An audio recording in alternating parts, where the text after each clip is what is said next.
Bismillahirrahmanirrahim. Assalamualaikum warahmatullahi wabarakatuh. Waalaikumsalam Waalaikumsalam warahmatullahi warahmatullahi wabarakatuh. wabarakatuh. Alhamdulillahi rabbil alamin. Assalatu wassalamu ala ashrafil anbiya'i wal mursalin. Sayyidina Muhammadin wa ala alihi wa ashabihi ajma'in at-tahirin. Asyhadu an la ilaha illallah wahdahu la syarika lah. Wa asyhadu anna Muhammadan abduhu wa rasuluh. Allahumma fasalli wa sallim wa barik ala sayyidina Muhammadin wa ala alihi wa ashabihi ajma'in. Amma ba'du. Faqala Allah Ta'ala fil Qur'anil Aziz. A'udzu billahi minasy syaithanir rajim. Bismillahirrahmanirrahim. Inna dina indallahil Islam. Al-ayah sadaqallahul azim. Bapak-bapak, ibu-ibu yang saya hormati, wabil khusus Bapak Ki Haji Soekardi sebagai pimpinan di kajian online asal Asyifa ini, dan seluruh anggota baik yang hadir maupun yang tidak hadir, insya Allah beliau selalu akan mendapatkan jariah acara pagi ini. Bapak Ibu yang telah mensupport acara ini baik terang-terangan maupun sembunyi-sembunyi, baik berupa tenaga maupun berupa dana, diucapkan juga terima kasih, dan mudah-mudahan sampai ke akhirat nanti apa yang telah didermakan dan tenaga yang disampaikan.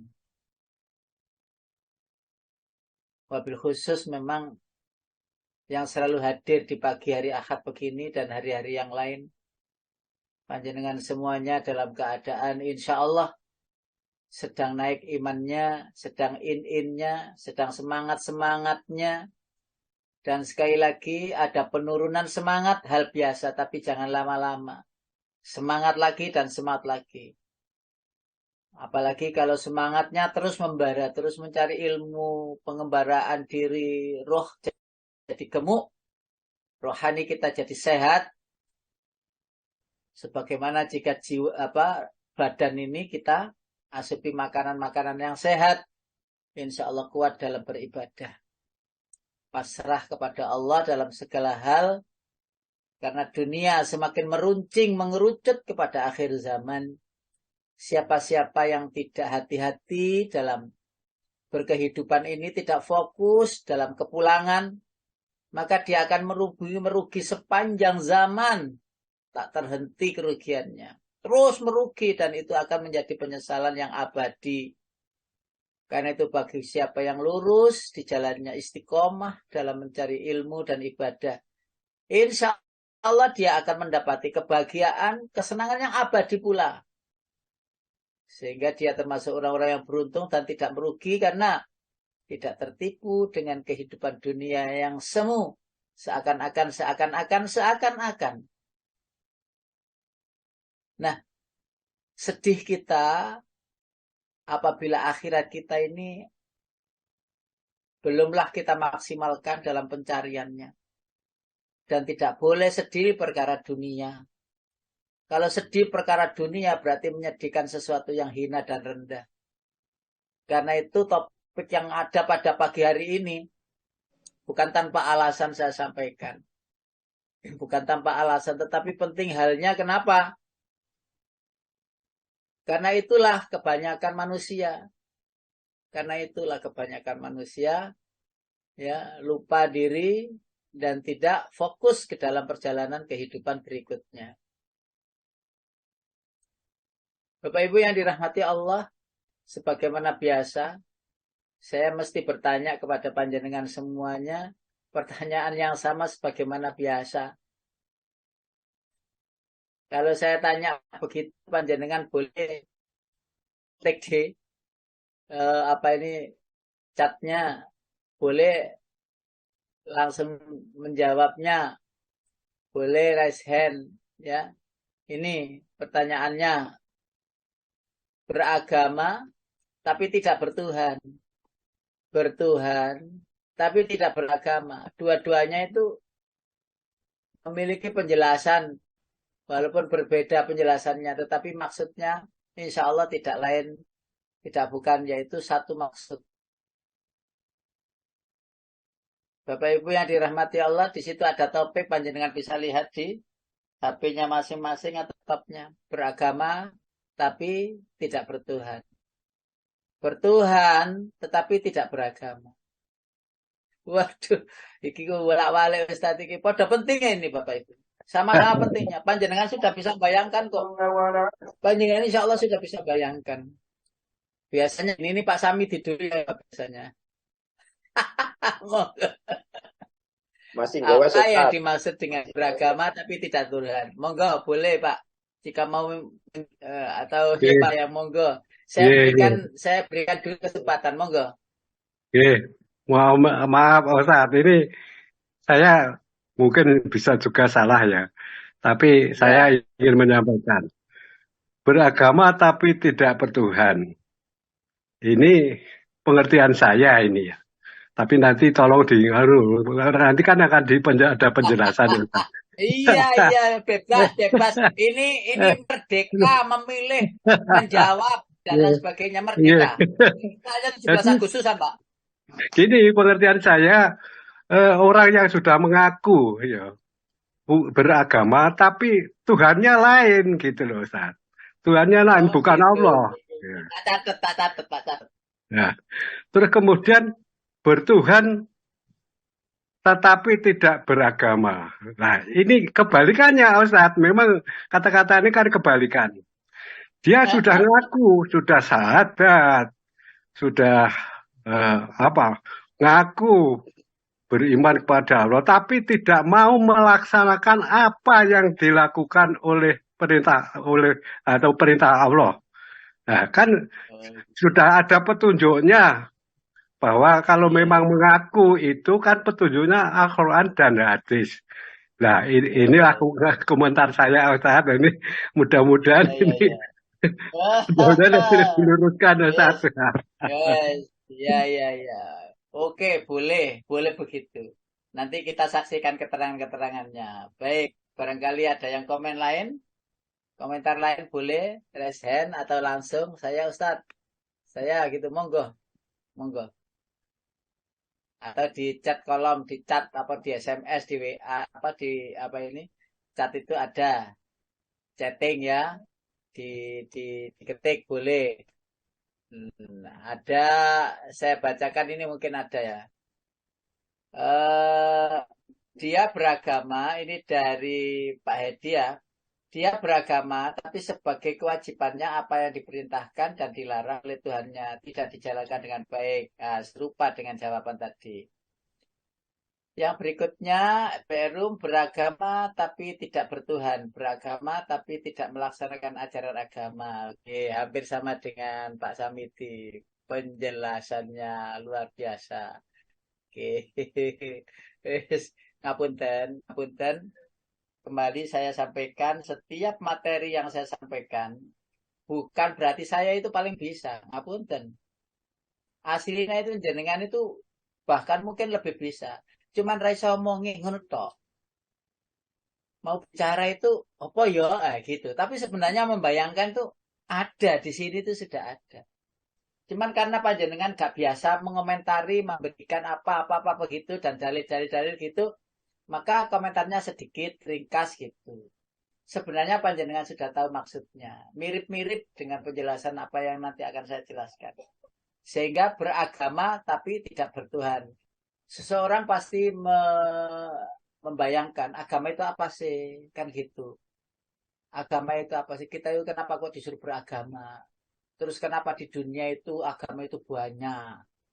Banyak Bapak Ibu, banyak. Kalau panjenengan di Indonesia ini aja banyak, hanya sembunyi-sembunyi. Yang diakui 5 jadi sekarang 6. Ya remeng-remeng ono 7. Ada Islam, ada Kristen, ada apa ini namanya Hindu, ada Buddha, terus ada apa lagi? Yang baru-baru diremsikan kapan lalu itu Konghucu. Oh, ada lagi itu apa? Aliran kepercayaan. Aliran kepercayaan. Katolik itu Islam Nusantara, Islam Nusantara itu satu. seandainya ngapunten, seandainya ditampakkan semua itu agama di Indonesia itu banyak, dan agama di Indonesia itu subur sekali. Pokoknya gak muncul ngene wis disembunyikan ngene wis jalan. Tapi kalau dimunculkan agama baru gitu, nggak ada ini, nggak ada apa namanya ya. Dipayungi mereka dengan hukum, asal tidak menamakan agama Islam, tapi cara ibadahnya tidak Islam ya ngerusak. Bilangnya Hindu, tapi modelannya seperti tidak Hindu. Lah itu ngerusak jenenge. Lah itu mesti dipermasalahkan. Agama benar-benar baru yang datang umpamanya kepercayaannya itu Ahmadiyah umpamanya ya. Akhirnya jadi agama nanti selama-lama kalau nggak dilarang. Lah modelnya seperti rusak itu jenenge. Nah kan gitu. Nah kembali ke fokus persoalan beragama tapi tidak bertuhan. Nanti kita juga uraikan bertuhan tapi tidak beragama. Singkatnya begini. Beragama tidak bertuhan. Katanya Pak Semidis tadi, ya agama Islam, katanya Pak Hedi juga. Tapi KTP itu beragama tidak bertuhan. Mirip, tapi maksudnya bisa tidak begitu. Dia memiliki kepercayaan, tetapi tidak menggantungkan kepada yang maha kuasa suci gitu, tidak. Tidak ngerti yang namanya Tuhan, tidak ngerti. Apalagi namanya Allah. Atau mungkin ia mengatakan Tuhan, tapi tidak Allah. Tapi kan yang penting bertuhan. Dan Tuhan itu, kalau ditanyakan kepada banyak orang, agama-agama berbeda-beda, pasti konotasinya juga berbeda-beda. Nah, sedangkan bertuhan tetapi tidak beragama, itu dia jawabannya pas tadi. Meyakini bahwa dia itu sudah syahadat itu ya. Sudah mengikat diri yang namanya akidah itu sudah bersyahadat. Ya, bahasa Nasraninya dibaptis. Ya, bertuhan. Ya. Tapi secara amaliyah tidak ada. Sama sekali tidak ada. Ya, sholat dia tahu, tapi nggak sholat. Tapi dia tetap bertuhan. Bahkan dia tahu bahwa Allah itu Tuhannya, penciptanya, pemberi rizki, pemberi fasilitas, pemberi kehidupan, kesehatan, kesempatan. Tahu itu. Akan tetapi dia itu tidak memahami ya agama itu bagaimana. Ini yang bertuhan tapi tidak beragama ini ya beriman tapi tidak beramal. Gitu ya. Beriman tapi tidak beramal. Beragama tapi tidak bertuhan. Beramal tapi tidak beriman. Gitu. Iya. Padahal ayatnya sudah panjenengan pahami itu. Illalladzina amanu wa amilus salihati wa tawasaw bil haqqi wa tawasaw bis sabr. Jadi ringkasnya gitu bapak-bapak ibu-ibu yang dirahmati Allah. Apa yang dimaksud? Beragama tapi tidak bertuhan. Dia melakukan syariat-syariat. Ya, sholat mungkin. Tapi nggak ada sama sekali kok fokusnya ibadah itu ke Allah itu ya bagi yang Islam ya. Ke Allah itu enggak ada. Saya ini sholat itu untuk apa? Itu enggak tahu. Saya ini ngaji, ini untuk apa? Saya itu ngaji itu. Jadi enggak ada landasan keterpautan dalil alasan dia melakukan pekerjaan itu. Sedangkan yang bertuhan tapi tidak beragama ya iman dia. Tapi nggak amilus sholihat. Kalau ditanya Tuhan, kita cari ya ayatnya ya Bapak Ibu. Kita cari. liyuqarribuna ilallahi zulfa, yaitu pada surat ayatnya ayat 3. Surat Az-Zumar ayatnya ayat 3. Surat Az-Zumar itu adalah surat yang ke-39.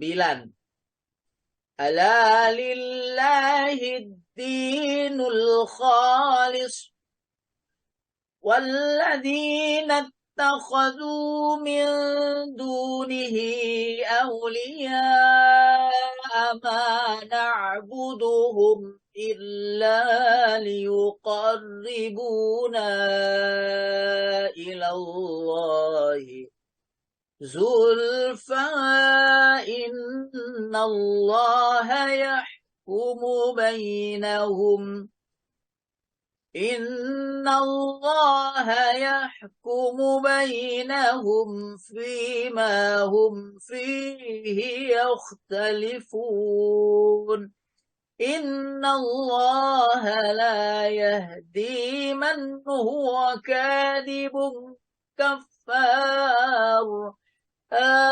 Sinten nggih terjemah ya, Bu Tati ya? Kalau nggak siap, saya Ustadz, siap Ustadz. Silakan. Oh, iya, Bu. Oh, sampun, monggo Bu Ati bisa sinyalnya. Bismillahirrahmanirrahim. Sinarnya nggak dengar, Bu Dwi? Udah siap, dengar, monggo.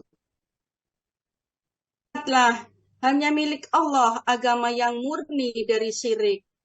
Dan orang-orang yang mengambil pelindung selain Dia berkata, kami tidak menyembah mereka, melainkan berharap agar mereka mendekatkan kami kepada Allah dengan sedekat-dekatnya.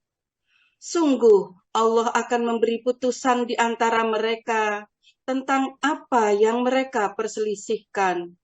Sungguh, Allah memberi petunjuk kepada pendusta dan orang yang sangat ingkar.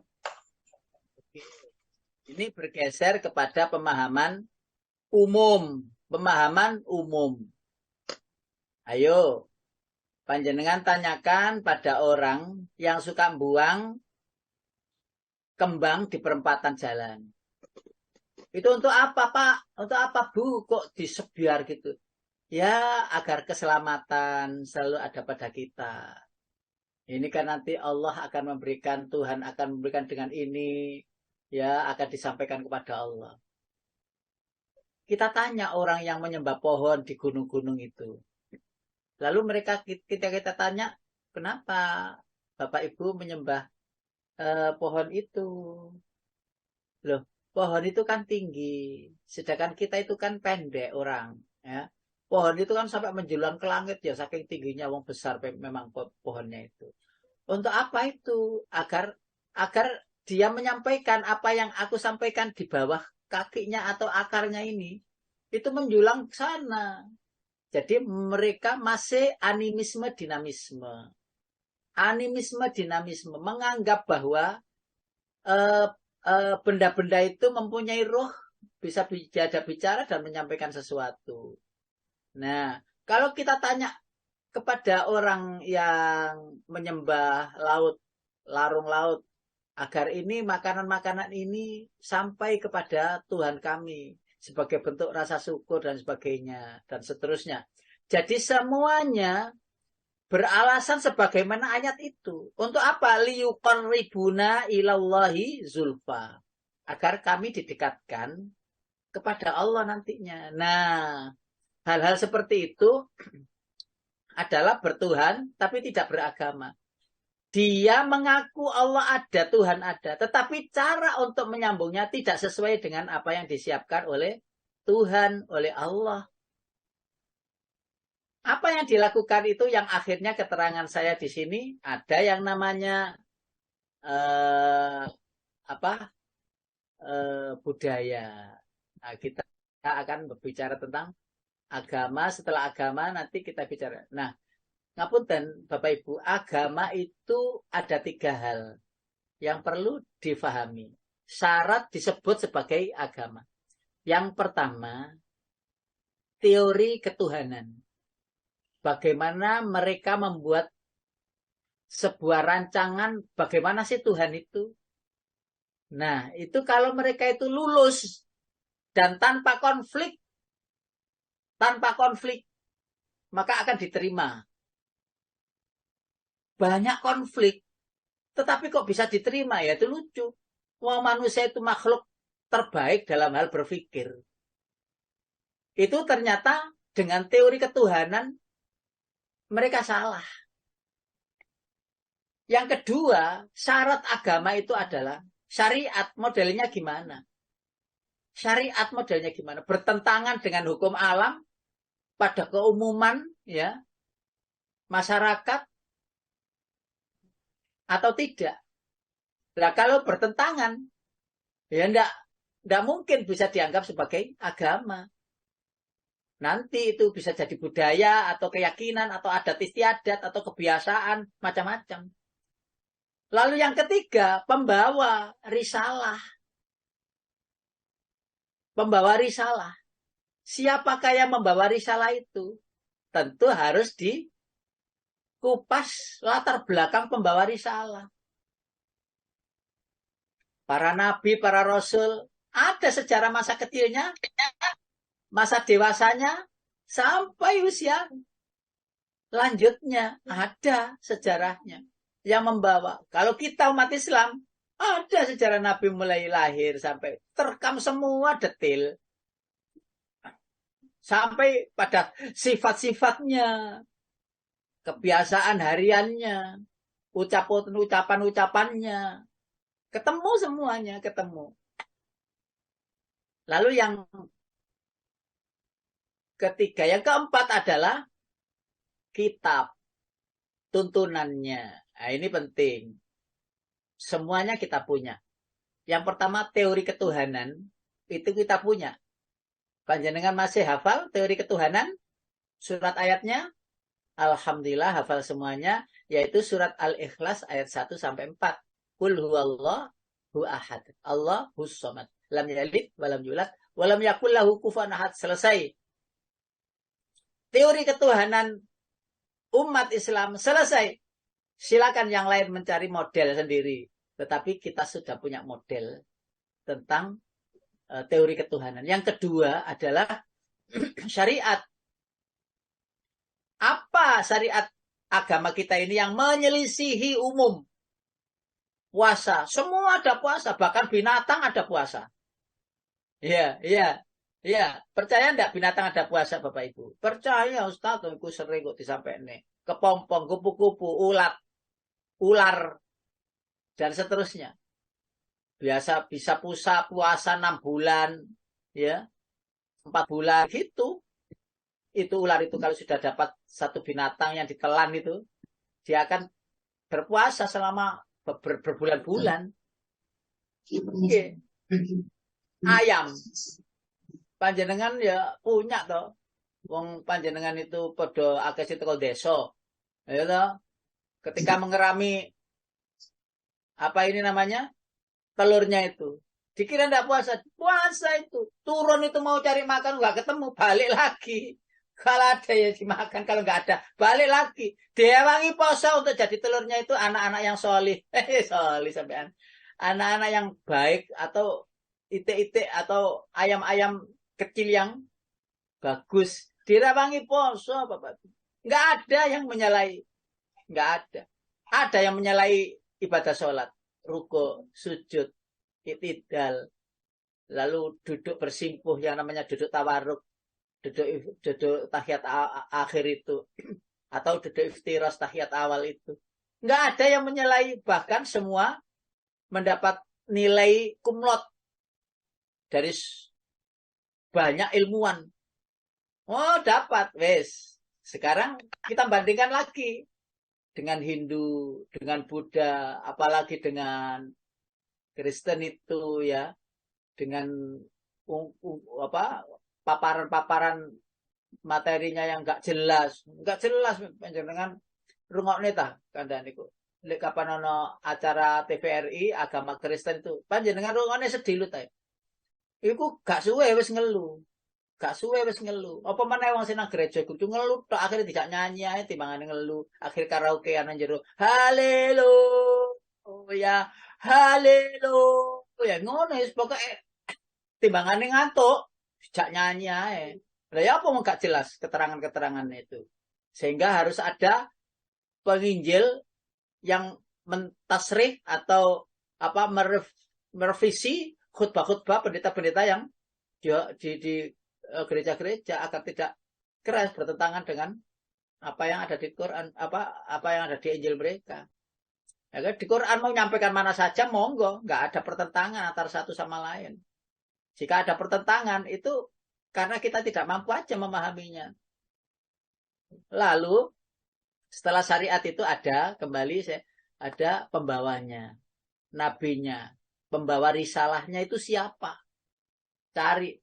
Kalau umpamanya Kristen itu ya pembawa risalahnya para pendeta, para pastor yang merubah-merubah itu. Yahudi pun juga demikian. Apalagi nggak agama itu akhirnya. Zoroaster, Konghucu, Shinto, Hindu, Buddha, nggak ketemu. Ilmuwan suruh nyari semuanya itu jenuh memahami kitab-kitab mereka itu ngeluh. Ya, baik Buddha maupun Hindu nggak ketemu. Sedangkan dia nggak senang dengan Islam. Dan dia tapi terus mencari. Ya akhirnya dalam hati itu gak senang Islam. Tapi penasaran.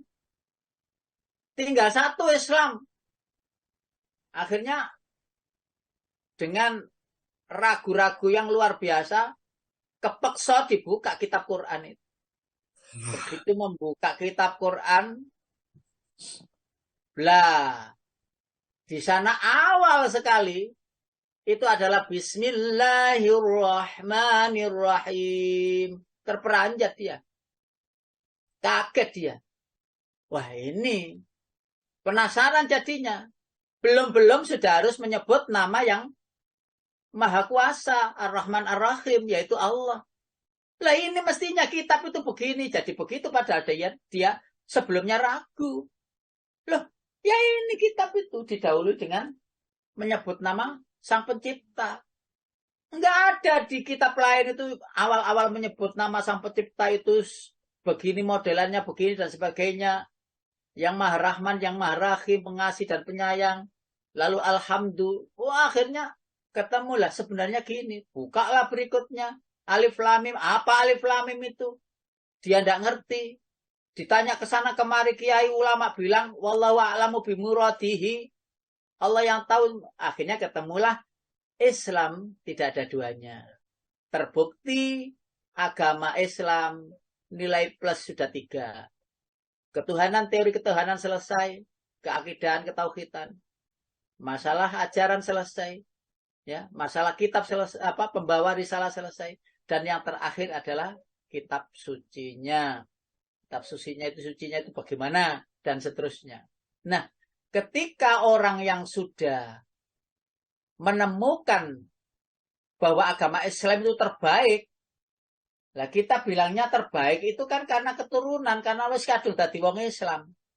Ya mesti ngomong terbaik itu walaupun belum tahu isi daripada Al-Qur'an itu bahwa itu terbaik.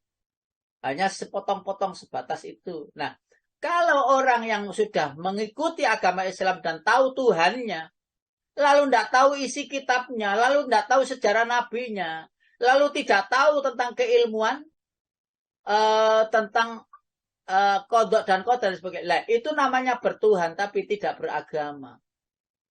Loh, semestinya dia sudah mengakui ketuhanan. Maka berkat untuk menuju pengetahuan ketuhanan itu harus dipahami juga. Jangan iya ya Allah Tuhanku selesai loh. Tidak. Kalau ditanya Tuhanmu siapa? Allah. Lah orang yang lain yang tidak beragama Islam ya bilang Allah Tuhan. Walaupun berbeda versi yang ada di kepalanya itu beda. Nah disinilah agama itu dibutuhkan untuk sekalian beragama juga bertuhan. Bertuhan juga beragama. Jadi satu ikatan yang tidak mungkin terpisah. Lalu ada budaya, Bapak Ibu. Budaya, ayo kita bahas agama. Ini agama. Ini agama. Ini saya tidak membahas tentang teori agama ini untuk mahasiswa sebenarnya. Untuk mahasiswa, lah panjenengan kan sudah mahasiswa. Jadi ya wis gak usah adu-adu bahas ini. Nanti kalau saya bahas, ini nanti panjenengan bisa terus langsung ini ngantuk gitu. Agama menurut John Effendi, menurut Hamka. Nah ini. Tambahkan sedikit ya. Agama adalah akhlak. Agama itu seluruh akhlak. Ya Allah, jadi ini ngapunten, ini pendapatnya Imam Ibnul Qayyim Al-Jauziyah. Bisa dilihat di Madarijus Salikin jilid 2 ayat halaman 294. Itu beliau bilang begini, agama itu seluruhnya adalah akhlak. Wah, itu tertarik sekali saya kalimat ini. Tertarik sekali. Barang siapa yang semakin baik akhlaknya, maka semakin baik pula agamanya. Ngapunten, saya ini juga belajar untuk menuju ke sana. Tetapi senang sekali kalau membahas tentang ini. Karena ujung-ujung dari segala amal itu adalah akhlak. Ujung-ujung dari segala ilmu itu ada akhlak. Tidak bosan-bosan saya sampaikan ini. Kenapa tidak bosan? Karena Allah tidak bosan juga mengingatkan Fabi ayyi alaihi sampai 31 kali di surat Ar-Rahman itu. Kenapa Allah tidak capek-capek mengingatkan itu? Saking sedikitnya orang yang bersyukur. Bersyukur mempunyai istri yang baik, lupa. Bersyukur memiliki suami yang baik, lupa. Bersyukur telah dibesarkan oleh Allah dengan segala fasilitas, lupa. Bersyukur diberi iman juga, lupa. Bersyukur dengan keadaan, kesempatan, kesehatan juga lupa. Bersyukur dengan segala hal. Ala kulli halin min nikmatin min Allah. Segala itu lupa juga. Itu masalah. Sehingga Allah sampaikan 31 kali di Quran itu. Mana nikmat Tuhanmu yang bukan dari Allah. Sampai saya menerjemahkannya begitu. Mana yang nikmat yang engkau nikmati itu yang tidak dari Allah. Gitu. Nerjemahnya saya. Kalau di situ kan Fabi ayyi ala irabbikum atukadiban. Maka nikmat Tuhanmu yang manakah yang kamu dustakan?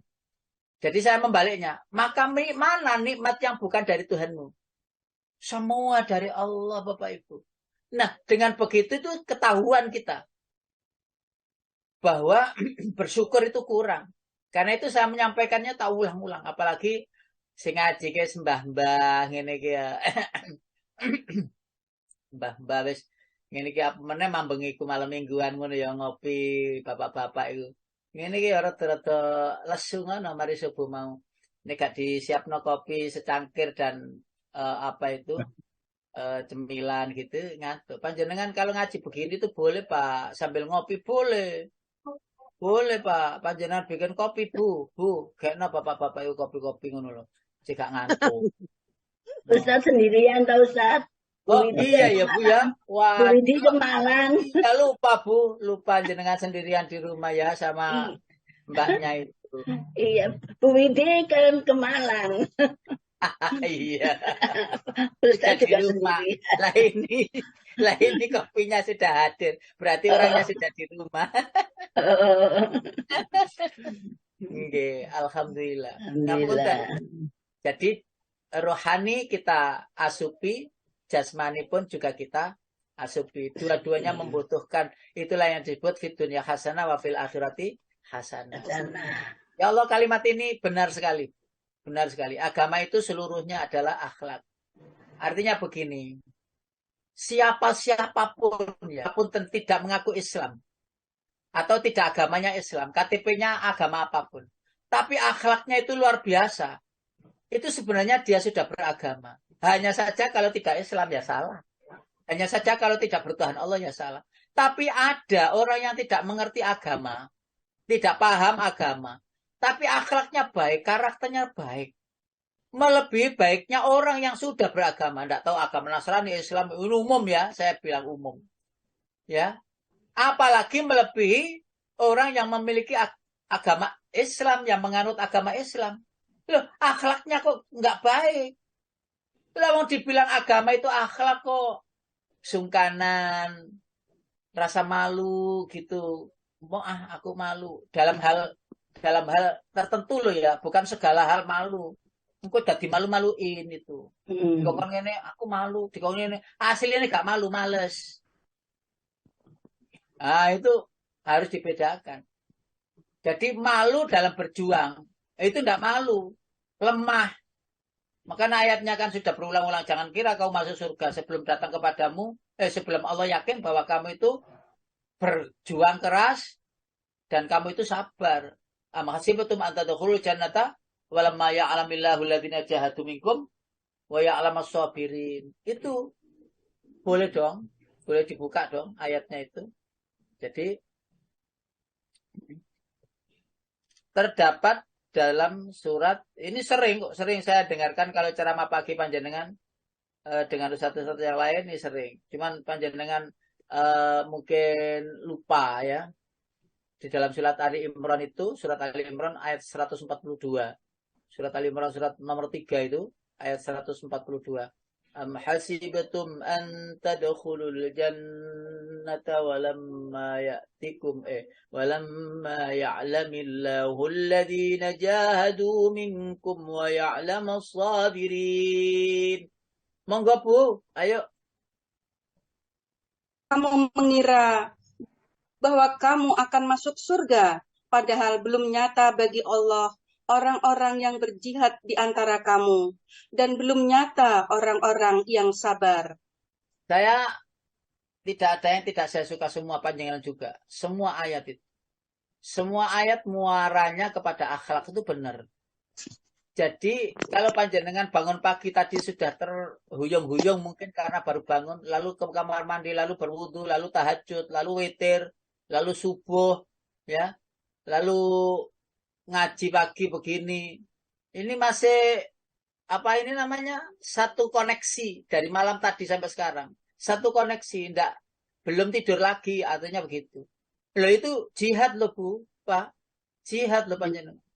Panjenengan kok eling lek isu iki ngaji. Ya itu jihad loh. Tetapi ketahuilah, semangat jihad yang ada ini supportnya adalah la haula wala quwata illa billah. Tidak ada satupun karya kita, tetapi Allah kehendaki kita bertemu, berjumpa di pagi ini.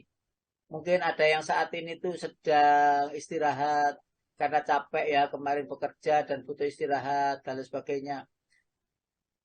Sehingga tidak bisa hadir di pagi ini. Yang bisa hadir, alhamdulillah, berarti Allah kehendaki kita jadi orang yang lebih baik lagi. Dan begitu.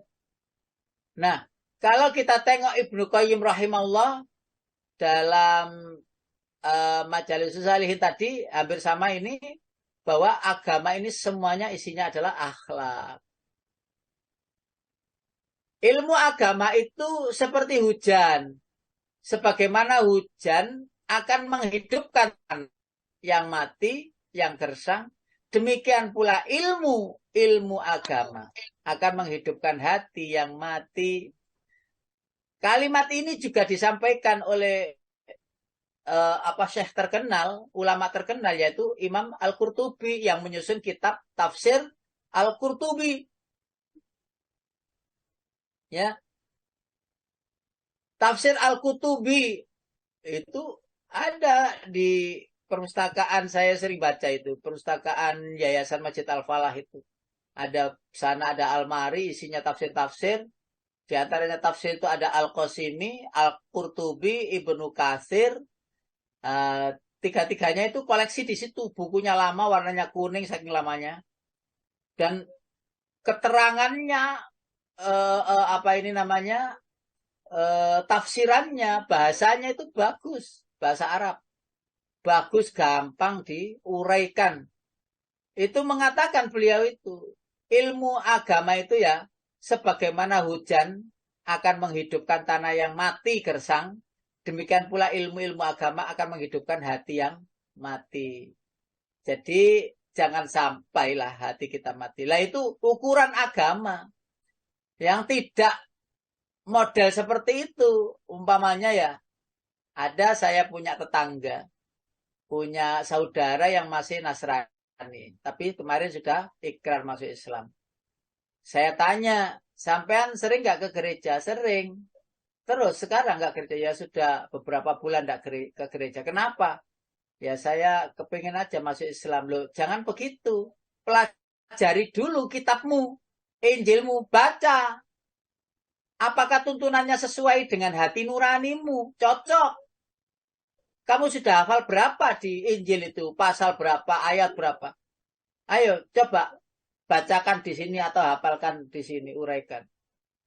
Nggak ada yang hafal, Pak Ustadz. Loh, lah kamu selama ini yang kamu pelajari, yang kamu baca itu apa loh? Ya nggak ada, baca Injil nggak ada. Gitu. Loh, terus kamu mau masuk Islam sudah hafal surat Al-Fatihah? Iya Ustadz, saya sudah hafal.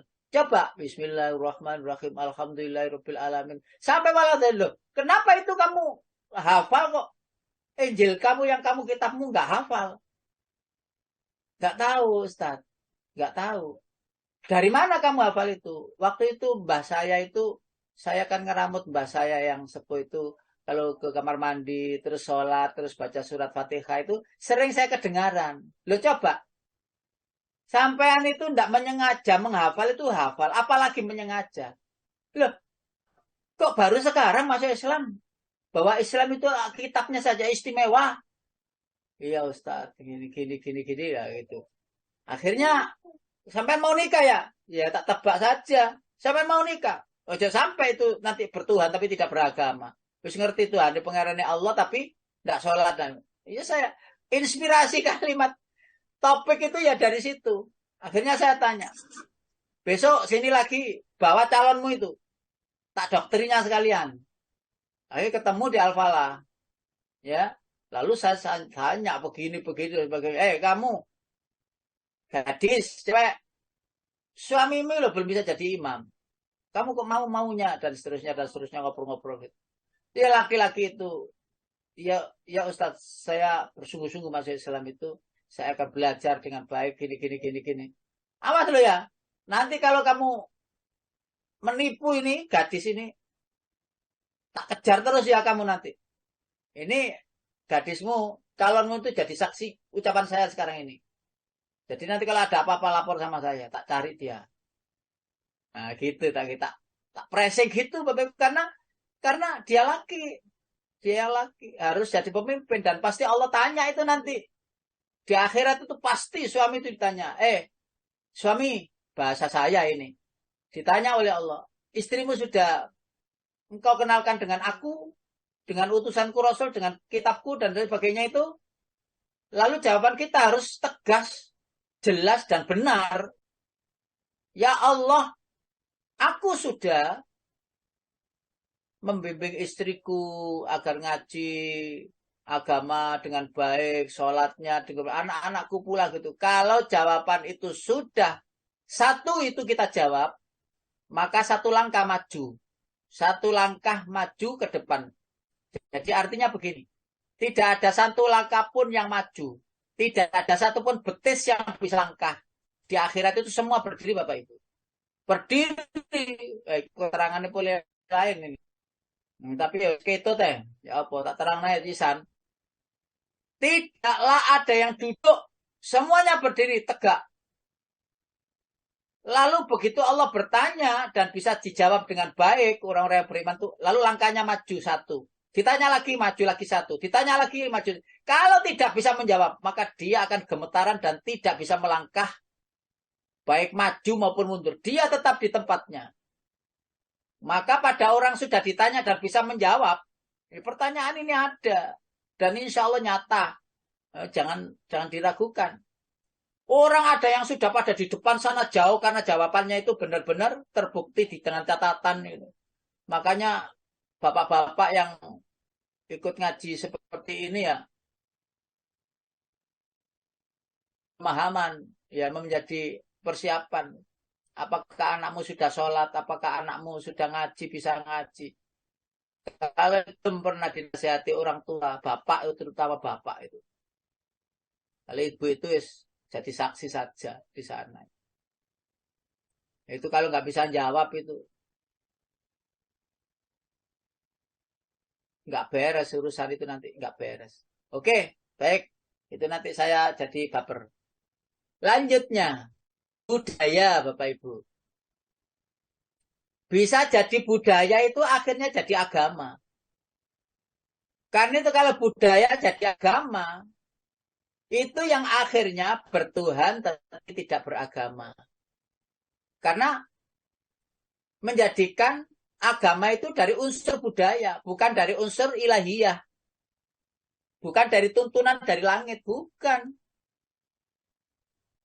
Lah, di kamus-kamus saya cari sih budaya itu apa sih? Ada yang mengatakan di sana budi, kal, ya. Nah, ada yang mengatakan budi dan daya, ya. Daya dari budi, ya. Budi itu kita di al itu. Nah, Kamus Besar Indonesia mengatakan pikiran, akal, budi. Adat istiadat atau sesuatu yang sudah menjadi kebiasaan yang sukar diubah. Wis adate ngono, wis biasa ngono. Lah itu yang sering kita dapati seperti agama, bertuhan tapi tidak beragama. Ini bertuhan tapi tidak beragama. Kenapa saya bilang tidak beragama? Karena budaya dijadikan kebiasaan atau tuntunan atau sesuatu yang wajib. Padahal tidak dari tuntunan Tuhan. Tidak dari tuntunan Tuhan.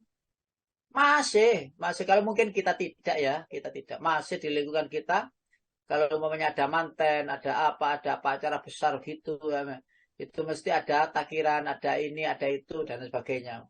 Atau mungkin di Surabaya itu KPTU Sumarek 66 gitu, saya itu sudah dewasa-dewasa itu jarang pakai gitu ya. Tapi ada di antara daerah-daerah tertentu yang masih kental dengan adat yang itu seperti agama. Itulah yang saya bilang, loh, sampai kan bertuhan Allah. Apakah Allah itu memerintahkan begitu? Tidak. Nah, ini budaya saja. Ini istiadat itu mbah-mbah ini disik ini kilo ya apa. Lah, akhirnya apa? Apa yang dilakukan oleh mbahnya dulu, ya, itu dilakukan kemudian, padahal itu tidak agama. Lanjut, keyakinan, kepercayaan akhirnya jadi aliran kepercayaan. Merasa cukup kenal dan menyimpulkan bahwa itu mencapai kebenaran. Aliran kepercayaan itu. Entah itu kebatinan, entah itu yang lain-lain. Pokoknya saya percaya ada Tuhan. Percaya. Tuhan siapa? Ada nggak Tuhan? Ada. Gimana Tuhan itu?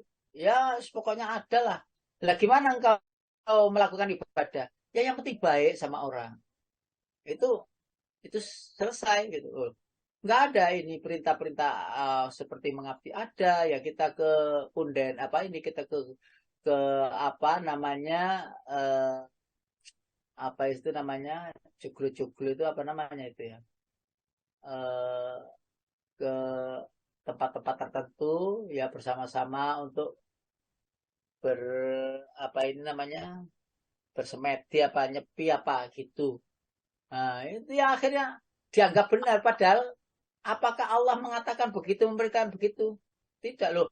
Iya, Rasulullah itu semedi di gua-gua itu. Loh, Rasulullah ke gua itu belum jadi Rasul ya. Tidak bisa dijadikan ukuran, tidak bisa dijadikan tuntunan.